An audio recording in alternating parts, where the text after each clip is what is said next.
Hello, guys and gals, and this is part 53 of our reading of Rod Serling's Twilight Zone, 26 Unforgettable Explorations into the Realm of the Supernatural, adapted by Walter B. Gibson. And we are going to go over the copyright information, which should be on your screen right now. I'm going to find it inside the book here. Okay, here we go. Says Rod Serling's The Twilight Zone is copyright 1963 by Cayuga Productions Incorporated, and Rod Serling's Twilight Zone Revisited is copyright 1964 by Cayuga Productions Incorporated. All rights reserved. This 1983 edition is published by Bonanza Books, distributed by Outlet Book Company Incorporated, Random House Company, and the address is there if you want it. This book was previously published as two separate works entitled Rod Serling's The Twilight Zone and Rod Serling's Twilight Zone Revisited, published and bound, printed and bound in the United States of America, and the Library of Congress information is there if you want it. We've been reading from the mirror image, and Millicent is having some problems. She sometimes sees her bag in the baggage area, and then sometimes it's by her bench. There's times when people say that she's already had conversations with them. So we're going to find out what's going on with that. So, anyways, this guy came in, and he's kind of a mysterious fellow, and it's really raining outside or something, so we're going to find out. Numbly, Millicent realized that dropping a bag containing all her money was worse than forgetting what she had done with the suitcase, but she managed to return the man's smile as she murmured her thanks. So he asked her for information.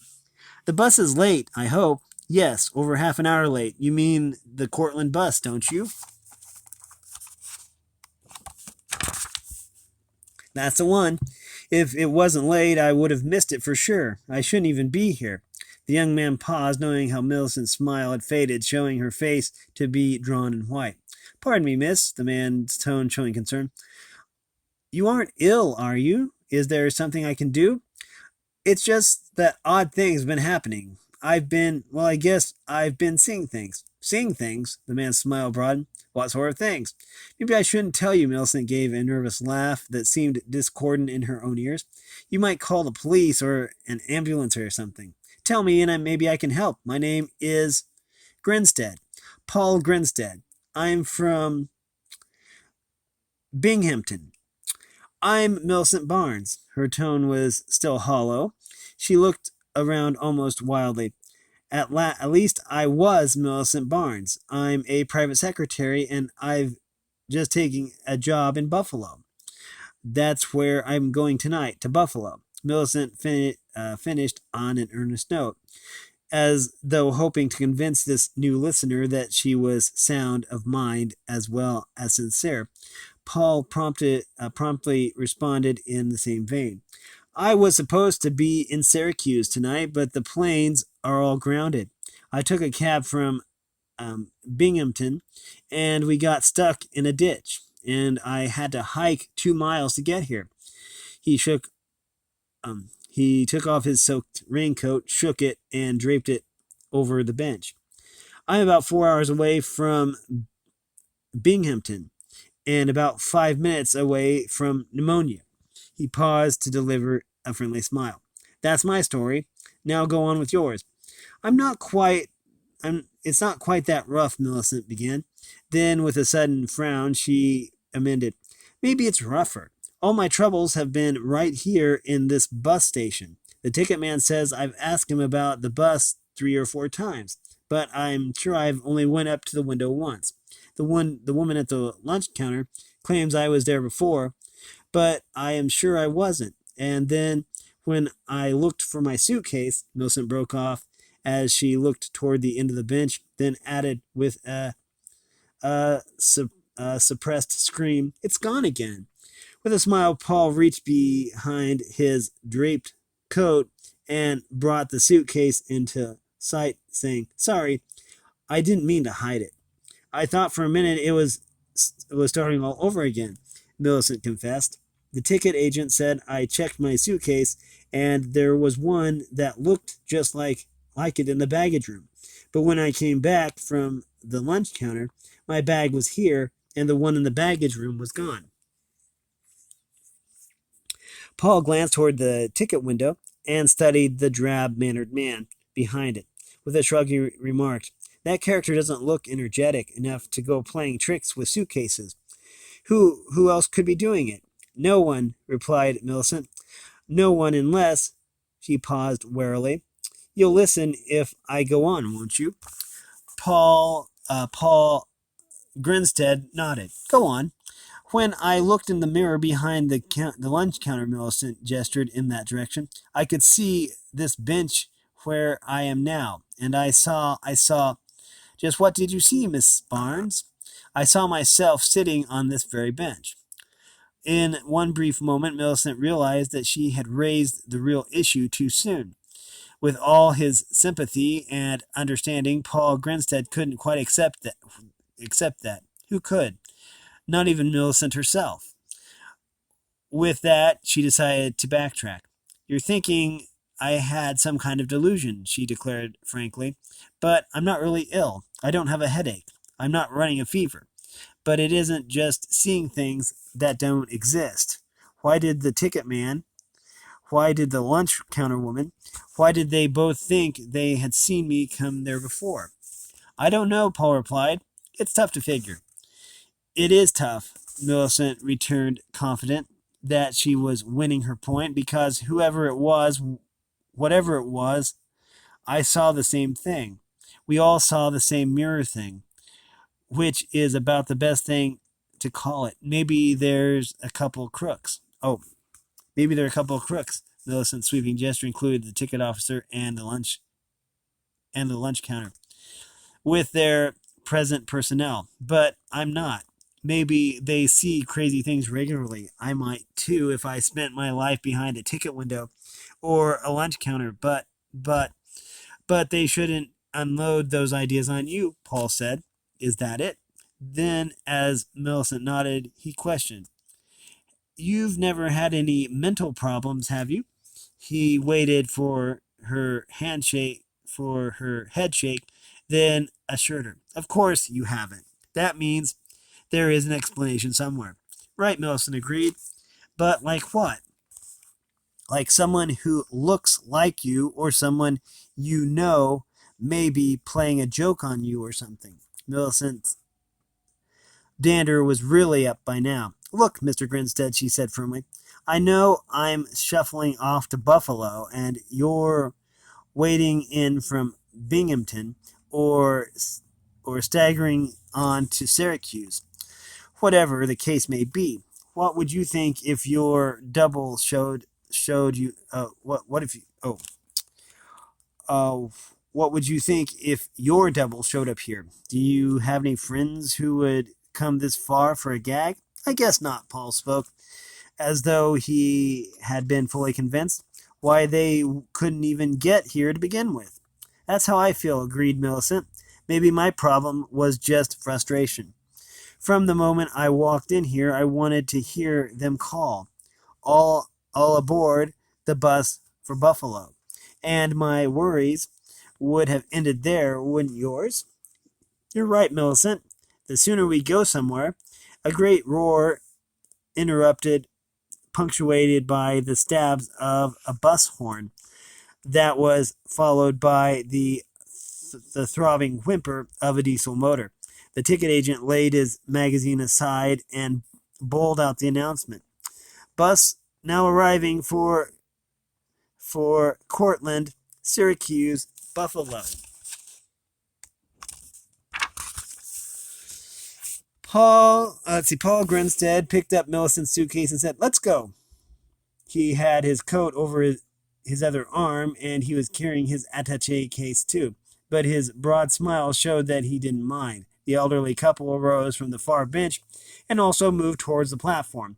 With a genuine laugh, Millicent confided to Paul, "That ticket agent really does see things. He said a crowd would be coming from the bus, but there's nobody getting off." "Right," Paul acknowledged, "but we're getting on." The elderly couple were first. The bus driver punched their tickets, handed back the stubs, and looked up, startled, at Millicent Barnes, whose face had gone dead white as she tried and failed to stifle a scream.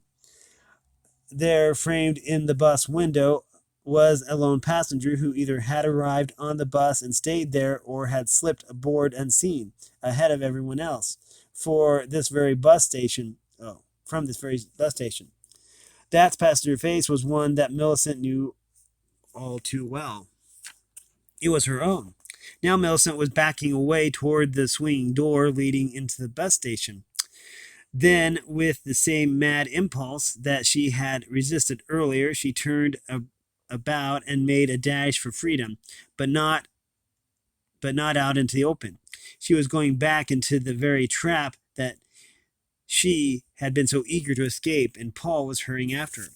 He overtook her by the bench where they had met. He folded his coat inside out and bunched it as a pillow. The woman from the lunch counter brought the damp cloth that she had recommended earlier. Millicent was lying there, eyes closed, moaning slightly as the bus driver arrived and spoke to Paul. "We've got to be on our way. Very late now. Are you and the lady coming, or aren't you?" Paul Grinstead shook his head. "We'll wait for the next bus." The ticket agent shambled over from the booth and put in his say. "Next one ain't due until 7 in the morning. You've got a long wait." We waited long enough for this one," returned Paul, "and we don't have to be anywhere until tomorrow anyway."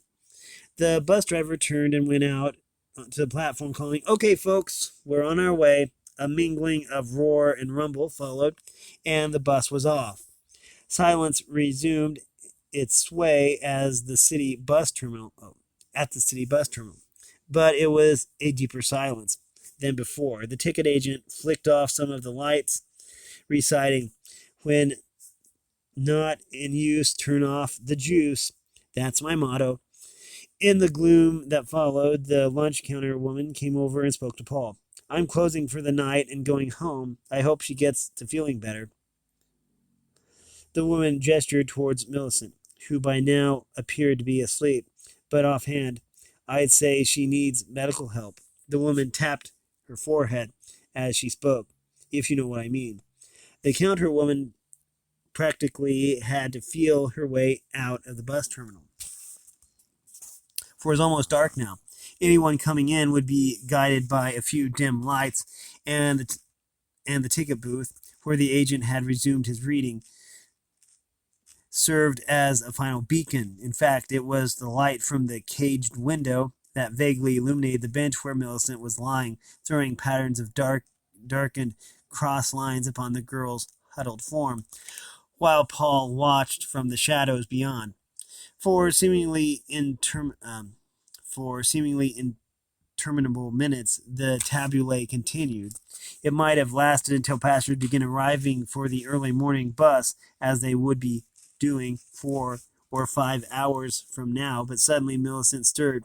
She looked up as though wondering whether to be soothed or frightened by the surrounding gloom. As she saw Paul's face leaning towards her in the crisscross light, she gave a smile of half recognition. "The bus?" she queried. "You didn't take it?" "No," replied Paul. "I stayed to look after you. There will be another bus in a few hours." "You're feeling better now?" "A lot better." Millicent was staring up at the ceiling.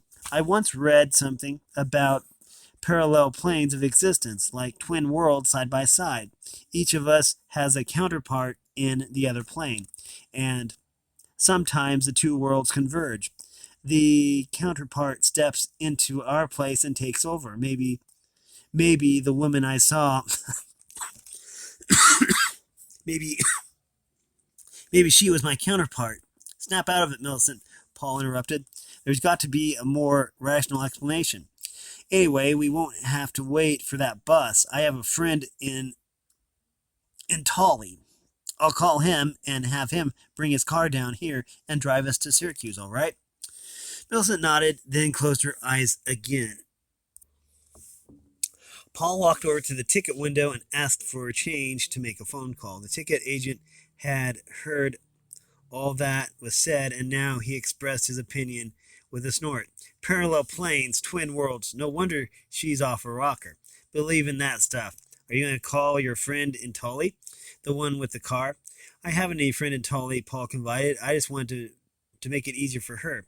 She needs medical help, so I guess I'd better call the police. What do you think? Good idea. She gives me the willies, and I just as soon she got out of here somehow. While Paul was making his phone call, Millicent arose unsteadily and approached the lunch counter, where she sat on a stool and studied her reflected image in the mirror. Are you somebody else? She whispered. If you are, then tell me. Who am I? Approaching footsteps brought her about, startled, but she smiled wanly when she saw it was Paul casually. It was Paul casually. He suggested, "Let's take a walk out by the bus platform. The rain is letting up, and the fresh air will do us good." As they reached the platform, Millicent halted at sight of a police car. She gasped threw an accusing look at Paul and tried to run. Too late. Two officers grabbed her and pushed her into the rear seat. One got in with her and the other took the wheel, and the police car pulled away. Glumly, Paul returned to the waiting room, picked up Millicent's suitcase, and took it to the ticket window, where he told the ticket agent, "I got her off all right. They're taking her to the hospital for observation. They'll pick up her suitcase later. I'll put it in the baggage room. By the way," added Paul. Um, added Paul, "a while ago she told me that you insisted she had already checked her suitcase." She said I said that. The ticket agent shook his head again. "Boy, she wasn't only seeing things, she was hearing things too." He gestured to the bench. Better get yourself a snooze, mister. You've got 4.5 hours to wait." Paul laid his attaché case on the end of the bench and tried it as a pillow, but it was too uncomfortable. He became restless and began to walk about as Millicent had. He reached the lunch counter, sat down on the same stool, and stared in the mirror. His gaze took in the bench, and his eyes went wide and startled. His attaché case was gone. Excitedly, Paul Grinstead rushed to the ticket window and began to rattle the bars. The ticket agent looked up from his magazine as Paul gestured toward the bench and exclaimed, "My attaché case! It's gone. Who took it?" "Who took it?" the agent echoed. "There's nobody here but you and me, mister, and I haven't been away from my window." Paul's sweeping glance took in the doorway to the bus platform, and he was sure he saw a figure in its shadows. He raced there, shouting, "There he is!" only to halt abruptly. Facing him, as though reflected in a mirror, Paul saw a human figure, the exact counterpart of himself. Then, as he blinked, the living image was gone. Madly, Paul dashed out to the platform, shouting, "Hey there, wait!" Paul Grinstead found himself alone. He was staring one way, then the other. His hair disheveled, his face streaked with sweat, his eyes stricken with fear. He shouted louder, "Who are you? Where are you? What are you doing here?" Those repeated shouts reached the ticket agent, and he spoke into the telephone. "Police, this is the bus terminal. Better get over here and pick up the guy who called you about the girl. He's gone even battier than she did." As he laid the phone down, the ticket agent added, "Parallel planes, twin worlds, humph. Significant words for all persons planning an extended tour through the Twilight Zone. But don't expect to get your information from the window in your local bus terminal." And that was the mirror image, I believe. Yeah, the mirror image. We are going to start with the final story in this book, The Man Who Dropped By. And we still have about 6 minutes. The Man Who Dropped By. Nearly everyone living in the old Abingdon Arms was glad whenever Winfred Larrabee dropped by. That wasn't surprising, for he was the one person in the apartment building who looked prosperous and gave the place class. Although the Abington Arms was conveniently located near the center of New York City, it was due for demolition within the next few years, so nothing was being done towards its upkeep. As a result, most of the more prosperous tenants had moved out, Mr. Larrabee was the sole exception. For one thing, Mr. Larrabee lived in the penthouse, which perched on top of the six-story building, forming an abbreviated seventh floor, the rest being a water tower and an open roof where Mr. Larrabee strolled about and even raised flowers on the low parapet and that overlooked the rear alleyway between the Abington Arms and the solid wall of a big warehouse. a big a big warehouse. A big warehouse. The apartment building was a story higher than the warehouse, so Mr. Larrabee had a nice view. The automatic elevator took him clear up to the penthouse, where he pushed the button marked PH. Mr. Larrabee didn't like crowded elevators and sometimes waited a while in the lobby before starting up. Coming down, he never knew how many people would get on at intervening floors, so rather than be cramped in the car, Larry always walked down from the penthouse. That was how he happened to drop by on people along the way and listen to their troubles. Jerry Roscoe, who kept and sold macaws and parrots on the third floor apartment, was worried because there was a law about bringing such birds into the country. One day, a man with a customs inspector's badge walked in and threatened to seize the birds and fine Roscoe $5,000. Just then, Wilfred Larrabee happened to drop by. He vouched for Roscoe's integrity, so the customs man settled for $1,500, which he said would cover the duty. Roscoe was grateful to Mr. Larrabee and begged him to drop by any time. Hugo Draws, who lived in the third floor back, worked as a strongman in a Broadway freak museum. One day, an immigration officer came to pick up Hugo's passport, saying he'd overstayed the limit of his permit. Hugo was pleading brokenly when Mr. Larrabee happened to drop by in his quiet, convincing way.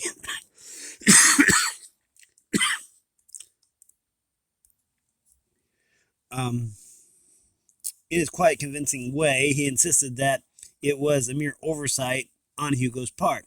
As a result, the immigration man backdated the permit and extended it to cover the rest of Hugo's engagement in the museum. It cost $1,000, which Hugo paid gladly. Hugo overwhelmed Mr. Willoughby with thanks, and he too pleaded with Mr. Larrabee to drop by and see him often.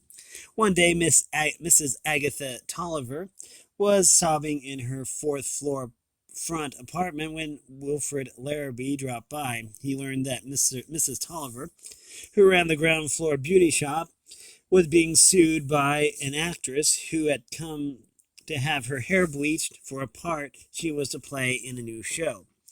Through some mistake, her hair had turned green, and the actress wanted $50,000. Right at the time when Mrs. Tolliver had forgotten to renew her liability insurance. Between sobs, she handed Mr. Larrabee a paper bearing the name of the actress, her agent, and her lawyer. "Don't you worry, Mrs. Tolliver," declared Larrabee in his reassuring tone. "I'll drop by and see all these people. I'm sure they will listen to reason. People always do when I drop by." So Mr. Larrabee dropped by and saw them, and then dropped by the beauty shop bringing forms for Mrs. Tolliver to sign, squaring the whole thing for a mere $2,000, which Mrs. Tolliver gladly paid. She too was interested. She too insisted that Mr. Tolliver, she insisted that Mr. Larrabee drop by again. These were but a few of the helpful things that Larrabee did for people when he dropped by. He was always willing to lend people small sums without interest, and they were prompt to pay him back so they could borrow more when they needed it. Often people would wait outside their apartments hoping to hear Larrabee's footsteps coming from the stairs so they could stay and greet him when he dropped by, which would give them an excuse for telling them their troubles. Those stairs also served as a fire tower, and the steel steps gave out echoes when Larrabee came down them. But when he reached a hallway, his steps were very light indeed. He practically glided along his way, pausing only to glance in open doorways or to knock occasionally at closed doors, which where there were people that he promised to see. Of course, if anyone ran into Mr. Larrabee and said hello, he was glad to see them too. We're going to have to stop this here. We will finish this story next time, probably. Or maybe, yeah. Oh, there's only a few pages left in this book. So, anyways, we have been reading from Rod Serling's Twilight Zone, 26 Unforgettable Explorations into the Realm of Supernatural, adapted by Walter B. Gibson, and specifically we have been reading The Man Who Dropped By. Anyways, if you like this content, make sure you like and subscribe and ring the bell so you know when I upload. Also, if you want to support me in any way, if you want to join the Discord server, all that information will be in the description below. And as always, thanks for watching, everyone, and have a great day.